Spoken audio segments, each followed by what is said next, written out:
recently you made some headlines for saying that you felt gun control laws wouldn't deter terrorists. Explain to folks. Interesting. Well, you know, these are these things where, first of all, I was in a situation, we do what we call the dog and pony. Right. We're out doing the dog and pony selling a picture. And you get kind of, sometimes you get what you feel is slightly ambushed by somebody who's really got an agenda. And that's sort of, I think, that's my opinion of what happened to me the other day. The last thing I like to watch is entertainers or actors get political. It's just something I can't stand watching. So having said that, no, I was kind of asked to put it in context somehow with this movie. Mm-hmm. You know, my personal feeling is that there's a big difference between Fantasyland and reality. Fantasyland is what we do. You're either writing something, writing a song, writing a book, doing a movie, doing a television show. That's Fantasyland. Mm-hmm. And that's where that stuff belongs. In reality, when we're dealing with things like terrorism and whatnot, we're all going to have different opinions on how to do it, and how to deal with it. Yeah. Mine happens to be that I think there's a very strong reason founding fathers had for the Second Amendment, and that is that no government ever hasn't had to fight its own people, and its own people hasn't had to fight its own government. Mm-hmm. We had our Civil War. Mm-hmm. If that Second Amendment hadn't been there, those people would not have had the opportunity to do what they considered was defending their life, their way, their style of living.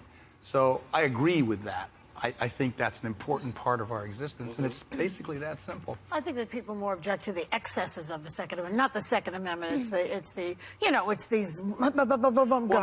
And that's where the debate comes in. I think it's too bad that the debate can't remain kind of civil too, and that's hard to do. It's one of those things that it's like I talked about. You know, sometimes talking about terrorism.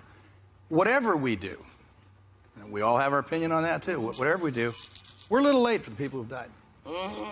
And if you know somebody, or you know a child that was maimed in that situation, I got a strong feeling that one's opinion has a tendency to change that. Yeah. So I just leave it open for interpretation by all different people, and just say we're all in this together, and we're going to hear each other talk about it. Is that the last time you're going to talk politics as an actor? Till I'm asked to later, I'll be asked in an hour and a half about it. You know, once they trot that pony out there, I go let it go. But you know what? If we have to be in it with somebody, I'm glad we're in it with you. Mm-hmm. Love you, baby. In the New York Times this morning, and they interviewed the guy interviewed many people from the Midwest and from the West about San Bernardino. Mm-hmm. And the basic conclusion is that there's everybody out there has this feeling of anxiety about when's the next one. So how you connect the dots for me? I think that there's a feeling about shootings and violence different now in 2015 than it was in the mid-90s.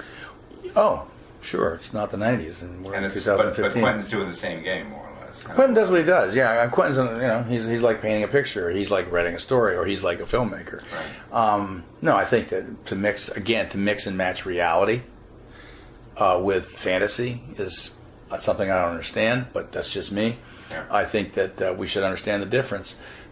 I think that, to mix today's politics with, for instance, in this case, a tale about, a fictional tale about just right after the Civil War. I'm not talking about politics. I'm talking about ground level, water table, a feeling that's in people's bones that this New York Times piece was talking about. People are genuinely, between Paris and San Bernardino, there's this thing that sudden violence as a normal day-to-day aspect coming from the gun culture, coming from everything else. It's a different vibe, I don't understand the concepts of conversation of the gun culture. We've lived with guns since, the 7th century or something? I don't know. We all know that right now, guns is a trope. It's it's not a trope, it's a totem, it's a metaphor that disenfranchised white guys need. It makes them feel good because they're being surrounded. You can say what you want. I don't agree with that. So it's not my thing. But it's statistically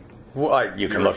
If you think gun control or something like that is going to change a terrorist point of view, I think you're out of your mind. I think I think anybody is. I think it's absolutely insane.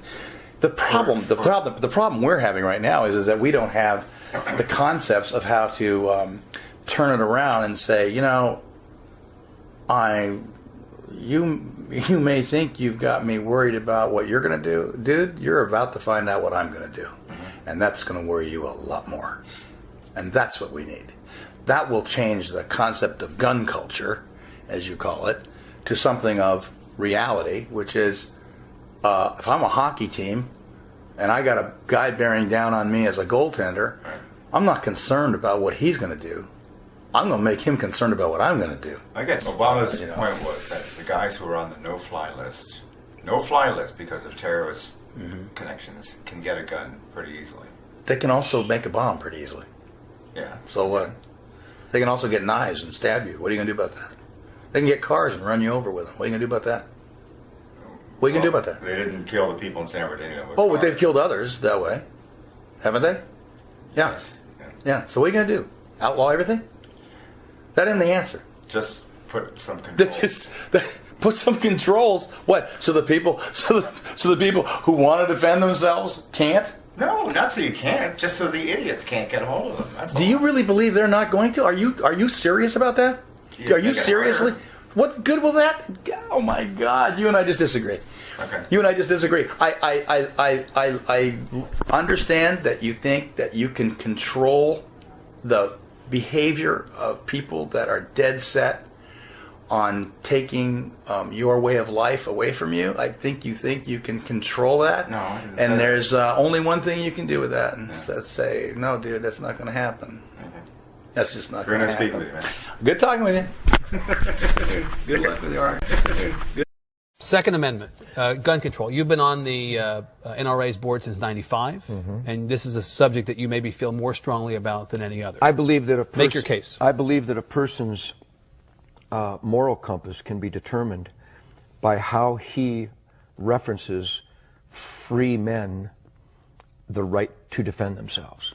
The Second Amendment is so obvious to me; it's insane that there's an argument. God gave, let's pretend there is no document. Let's pretend brave families didn't leave the tyrants and the slave drivers of Europe so that they could practice the religion of their choice, so that they could speak out without being murdered, that they could produce wool without the king's men coming and taking it from them every season of harvest. Let's pretend none of that happened. Let's just pretend this guy named Ted Nugent parachuted onto Earth and woke up one morning and saw these wonderful resources and had dreams of excellence and being the best that I could be. I don't need a document, and I don't need another man to explain to me that I have the right to defend my gift of life. And that there is an argument in America from Hillary Clinton, from Barbara Boxer, Dianne Feinstein, from a whole gaggle of numbnuts who would try to tell me they will dictate where, how, and if I can defend myself. I find that preposterous. I find it unacceptable, and I will not accept it. I am a free man. Don't tread on me. A good, law-abiding citizen, not convicted of a felon. The Second Amendment of our Bill of Rights is my concealed weapons permit. Period. That's it. That's it. So no limitations of any kind that you can see? None. That's it. The limitation should be, instead of arresting people for molesting children 24 times, I would rather the dad walked into the room, found a person molesting that child, and blew his brains out. I would rather that the lady in Massachusetts last month who was taking her daughter to soccer, who was carjacked by a recidivistic maggot who'd been in the prison system all his life but was let out again because we feel sorry for him. Maybe he had a bad childhood. Instead of her being hijacked and murdered, I'd rather she just shot the bastard dead. But in Massachusetts, somebody decided she can't do that. So she's dead. I would rather she was alive and the carjacker was dead. I'm weird. I would rather that the guy who beat this lady to within an inch of her life in Waco, on parole was he, phenomenal, and beat her to within an inch of her life in front of her grandchildren with a whiskey bottle. I would rather she fell to the ground, pulled out a .38, and shot him 6 times in the chest and killed him. Am I weird? Because the guy is going to get out again. I don't like repeat offenders. I like dead offenders.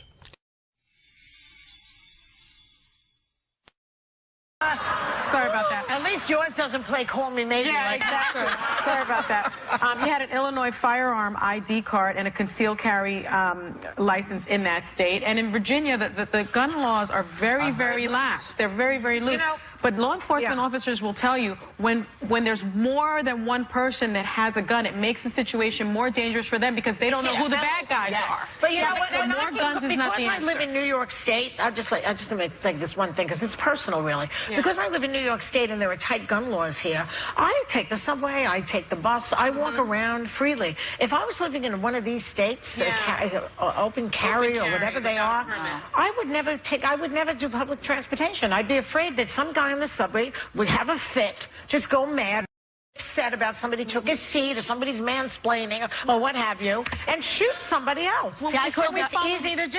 We follow the lead of other countries. I mean, if you look at Japan, there is almost no gun violence. In fact, it's like the chance of being killed by a gun are just the same as chances in the United States of being struck by lightning. It's like 1 in a million. They don't have a Second Why don't we? Amendment in Why Japan. don't They don't have a Second Amendment. Right. I feel very differently about that, though. When I go to states like Arizona, when I go to states like Texas, I'm not worried about law-abiding citizens carrying guns. They don't make me nervous. I feel much more comfortable knowing that if something happens, you have law-abiding citizens that have gone through background checks but have been trained. Have you been around people with guns? All the time. No, I have. I have Really? been around a lot So of people have you who been have around trained with afraid people with guns? I have, and a lot of these people I don't believe you, Jan. I don't believe I because promise you.